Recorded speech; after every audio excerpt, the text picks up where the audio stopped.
Começando a gravação, hoje nós vamos querer falar sobre o tensor de Maxwell, que é um dos tratamentos mais eficazes para o cálculo de forças sobre um corpo submetido à ação de campos magnéticos. Ou seja, se nós olharmos aqui, nós temos um certo volume, que nós conhecemos nesse volume os campos magnéticos que saem do volume ou os campos magnéticos que entram no volume.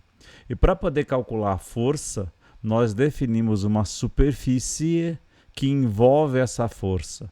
E essa superfície ela vai ser dividida em pequenos elementos de superfície, e aí vão ser aqueles vetores superficiais ds.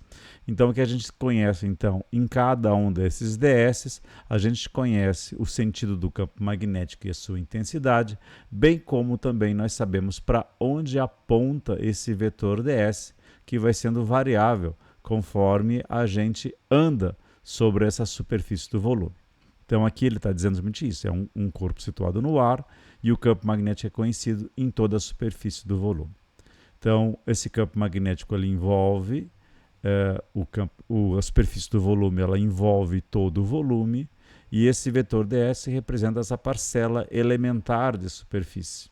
E ele, naturalmente, o vetor ds é um vetor que aponta para fora. E o vetor ds, então, é composto por uma determinada área infinitesimal ou elementar ds e ainda associada com o vetor normal n, que é um vetor unitário normal. E o tensor de Maxwell ele vai ter uma expressão que é dada por essa equação 1.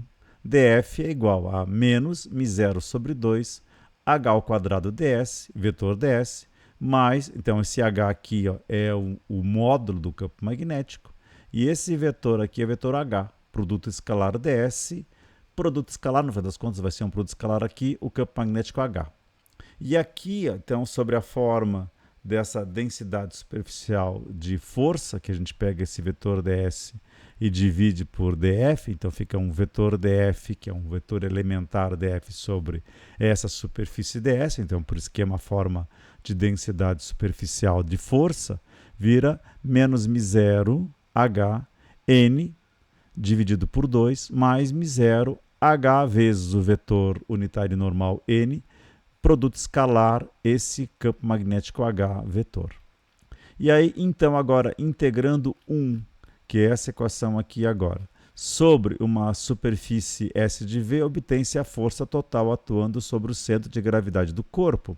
Então, nós podemos considerar a seguinte situação. Imagine que nós temos um sistema de coordenadas OXY, com o eixo OX paralelo à superfície. Então, aqui está o eixo X e aqui está o eixo Y.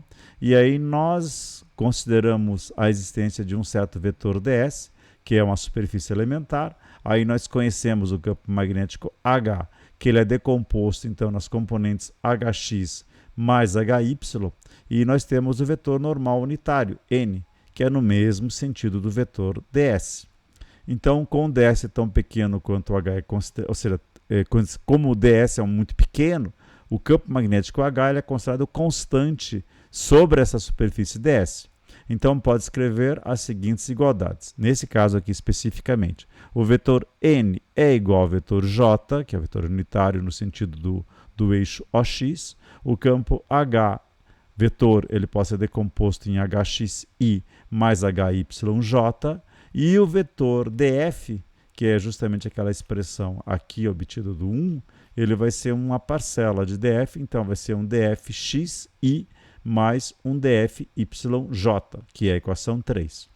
Então, aplicando essas igualdades em 2, nós temos então que df sobre ds, que é aquela densidade superficial de força, é menos μ0 sobre 2, hx ao quadrado mais hy ao quadrado, que é esse vetor h ao quadrado, no sentido n, que é no sentido j, mais μ0 hxi mais hyj, produto escalar j, que é aquele vetor n. Produto escalar ou multiplicação por hxi mais hyj. Mas olha o que vai acontecer aqui. Do lado esquerdo, nós temos menos μ0 hx ao quadrado j menos μ0 sobre 2 hy ao quadrado j. Fechou aqui do lado essa parcela da equação. Do lado direito, nós temos HXi produto escalar J dá 0, J vezes J dá 1. Então, essa componente aqui vai somar simplesmente HY somente, vezes HXi mais HYJ. Então, aqui não é produto escalar, é simplesmente uma multiplicação. Então, vai ficar HX vezes HY vezes HXi mais HY vezes HY, que fica HY quadrado, J. Como você tem esse μ0, então fica μ0 HX HY i mais μ0 HY ao quadrado J. Somando esta parcela J com essa parcela J, vai sobrar então μ0 sobre 2 HY ao quadrado x. Esse menos μ0 sobre 2 hx ao quadrado j, ele vem para essa expressão aqui, ó. E esse outro termo vira μ0 hx hy. E aí nós podemos juntar essas duas expressões que são em função de j. Então fica μ0 sobre 2 hy ao quadrado menos hx ao quadrado, tudo no sentido j. Ou realçando, nós então passamos a ter essa parcela de força dfx, que é μ0 hx hy vezes ds. Ou seja, então aqui nós temos a parcela elementar de força, no sentido x. E o dfy é μ0 sobre 2 hy ao quadrado menos hx ao quadrado vezes ds. E aí nós temos 4 casos particulares, que são assim os mais relevantes. Nós temos quando hx for igual a zero e hy for diferente de zero, ou seja, nós temos o campo H que seja simplesmente a 0 grau em relação a uma normal à superfície ds. Então o campo H está dizendo que ele está saindo do corpo. E aí temos o seguinte, o dfx, como hy é zero, fica dfx vira zero. E o dfy, esse hx vira zero, então vira simplesmente μ0 sobre 2 hy ao quadrado ds. Então nós temos um dfy que é diferente de zero e é positivo, ou seja, é uma força normal de tração, ele está puxando este objeto. Nós temos um segundo caso que hx é diferente de zero e hy é diferente de zero, ou seja, e os dois são iguais, hx igual a hy. Então, nessa situação, quando hx é igual a hy, o dfy se anula e aí nós temos apenas simplesmente dfx, ou seja, então nós temos uma força que é simplesmente paralela ao eixo y, e aí, consequentemente, é uma força que, em vez de estar de tração ou de compressão, ela está simplesmente, é uma força tangencial. E nesse caso aqui, como a gente disse, a figura 1b, o campo H ele está a um eixo ou um ângulo de 45 graus em relação a essa normal aqui. E aí nós temos um terceiro caso, em que hx é diferente de zero, mas o hy é igual a zero. Então, nesse caso aqui, como o hx é diferente de zero, mas o hy é zero, então o hy aqui é zero. Então, a força tangencial é nula. Só vai sobrar, então, uma força no sentido de y. E aí, o que vai acontecer é que essa força aqui, como é menos hx ao quadrado, essa força vai criar uma força de compressão, ou uma força de repulsão. Ela está afastando este corpo. Então, nós temos dfy que é menor do que zero, que é uma força normal de compressão ou de afastamento. E aqui nós temos, então, o ângulo θ, que é de 90 graus. Mas a força, se a gente for olhar bem, ela é 2 vezes o ângulo θ. Então, o campo H ele é paralelo, na verdade, ele é paralelo ao ds, a superfície ds. E uma quarta situação é quando nós temos que hx é igual a zero, mas nós temos hy no sentido contrário. Como hx é igual a zero, a força em x ela se anula, mas a força em y, mesmo hy sendo negativo, como ele é elevado ao quadrado, ele vai dar uma força dfy positiva. Então, é uma outra força normal de atração. Ou seja, então, se aqui nós temos um ângulo, que o ângulo θ, que é o ângulo em relação ao normal, do ângulo do campo magnético tem 180 graus, a força está em 360. Então, o ângulo da força é 2 vezes o ângulo θ. E aí, nesse caso aqui, ó, nessa figura, o campo magnético ele está penetrando no meio material, está penetrando no meio. E agora a gente pode falar um pouquinho então sobre essas expressões da força e do ângulo. O campo H é um campo HXI mais um HYJ. Então o DF é o μ0 sobre 2, ou seja, a expressão da força vira simplesmente H ao quadrado. Então o nosso campo H ao quadrado vai ser HX ao quadrado mais HY ao quadrado, multiplicado por ds. Naturalmente, então, para conseguir a força total, você vai ter que multiplicar esses H's multiplicados por todas as superfícies ds. E o tangente de θ é a relação entre HX sobre HY. Então, o ângulo θ é o ângulo que o campo H forma com a normal. E aí nós temos que o tangente de alfa é a relação entre a força dFx sobre dFy, em que alfa é o ângulo de dF com a normal, ou seja, que é esse ângulo aqui. Ó. Se a gente for olhar aqui, ó, nós temos o ângulo θ e o ângulo em relação à normal ele faz isso aqui, ele faz uma volta inteira, faz 360. Como aqui, por exemplo, é 90 graus e o dF em relação à normal faz 180. Então nós temos que a tangente, aí nós fizemos que a tangente de alfa é 2 vezes a tangente de θ sobre o menos tangente ao quadrado de θ, que vai ser igual a tangente de 2 vezes o ângulo θ, ou seja, então o ângulo alfa é 2 vezes o ângulo θ. E aí nós vamos fazer um exemplo para que vocês possam ter uma ideia de como é que se calcula esta força pelo tensor de Maxwell.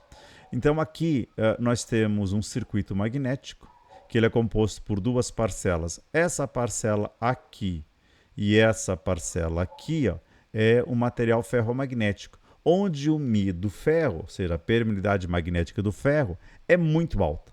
Se a permeabilidade magnética do ferro é muito alta, vai acontecer que o campo magnético do ferro é muito pequeno, que ele é muito menor que o campo magnético no ar. Ou seja, então nós temos aqui o ar, então aqui é ferro, e esse entreferro aqui é onde o campo magnético está no ar, ele tem uma largura L em cima e L embaixo. Então, se a gente for calcular pela lei de Ampère, seria H do ferro vezes LF do ferro, mais o H do ar vezes 2L, porque tem L aqui mais L aqui. Isso aqui é igual a N vezes I. N é essa bobina que é composta por N espiras, então são N espiras, e em cada espira vai circular uma corrente I. Então, a força magnetomotriz é NI. Consequentemente, como o campo magnético no ferro é desprezível, o campo do ar vai ser simplesmente Ni sobre 2 vezes L.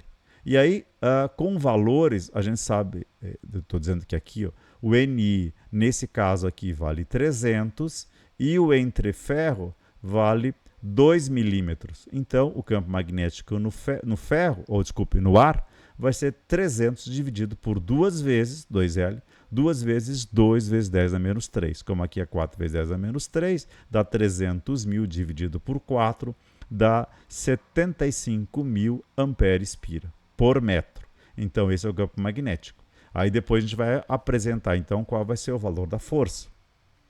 Mas olha o que acontece aqui na força. É como se nós estivéssemos aqui no meio, exatamente no meio, nós temos o campo magnético, que é normal, ou seja, ele está com um ângulo zero em relação à normal, a essa N aqui, ó, e a força F também, como o ângulo θ é zero, 2 vezes θ também vai dar zero. Então, consequentemente, a força vai ser uma força de atração.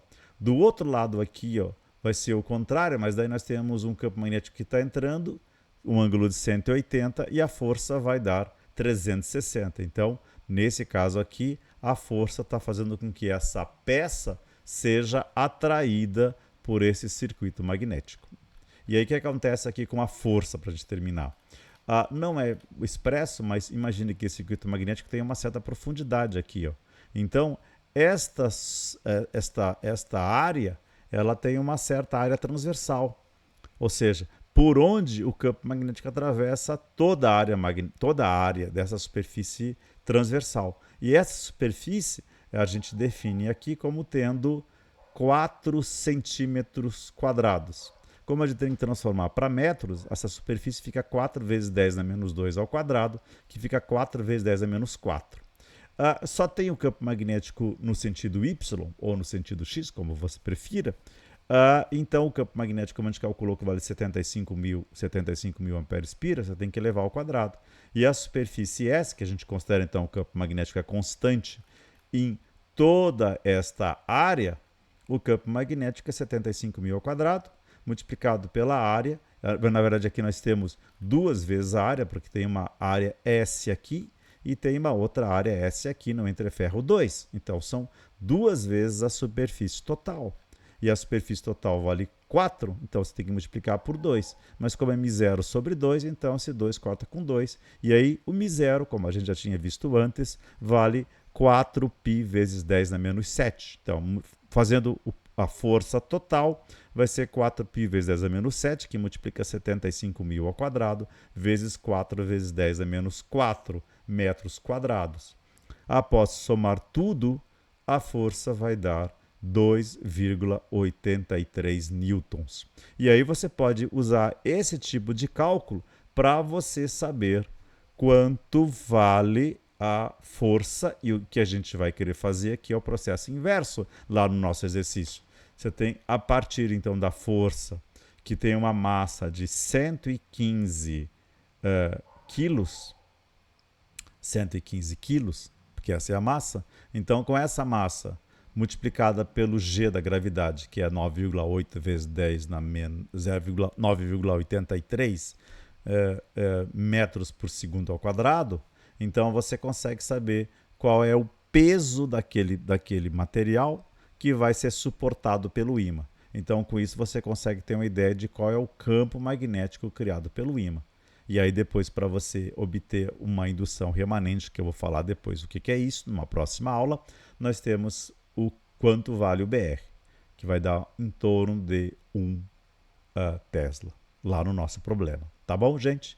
Então, a gente para por aqui. Eu vou interromper a gravação e eu vou mandar isso aqui para o YouTube.